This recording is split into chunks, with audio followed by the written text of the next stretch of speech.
As a child, I loved sitting on my grandfather's lap while he read my stories. I remember most of them. Even though I am now a grandparents too. As a child, I was blissfully unaware that as I listened to the stories, I was also learning new words and way in which those new words combined to communicate ideas and life lesson. A good story encourages us to turn the next page and read more.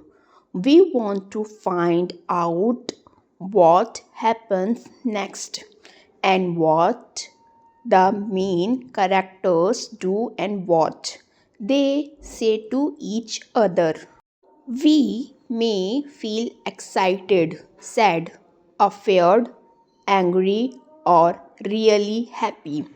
This is because the experience of reading or listening to a story is much more likely to make us feel that we are part of the story too. Just like in our real lives, we might love or hate different characters in the story. Perhaps we recognize ourselves or other in some of them. Perhaps we have similar problems. Because of this natural empathy with the characters, our brain process the reading of stories differently from the way we read factual information.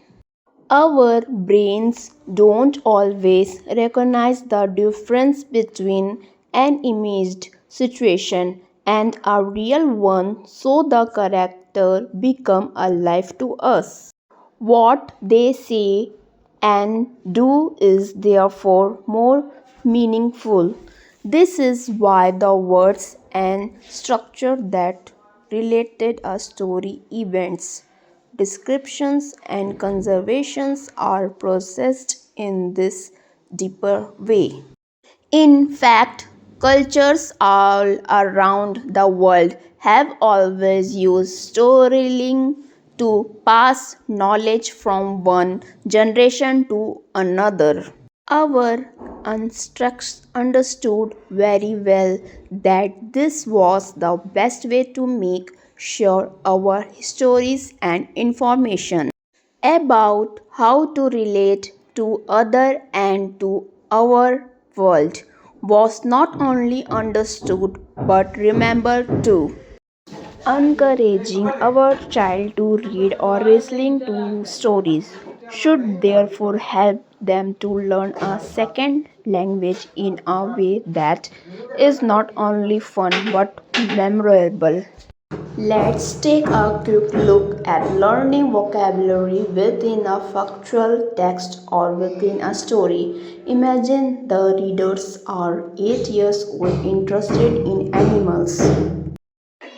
In your opinion, are they more likely to remember and want to continue reading the first or second text? Many birds and animals live in the world. For example, parrots, pandas, lions, leopards, and rabbits. In the sea, we can find whales, dolphins, sharks, and octopus. My younger brother is called Fred. Fred's very interested in animals. He talks and asks questions about animals all the time. He has pictures of whales, dolphins, sharks, and octopus on all the wall of his bedroom. The experience of reading or listening to a story allows us to escape our own lives for a moment and live in another one in a fun and safety way. In the same magical experience, a goldmine of language may be learned. So do encourage your child to read story in their second language as well as their first. Thanks for watching my video. Keep learning.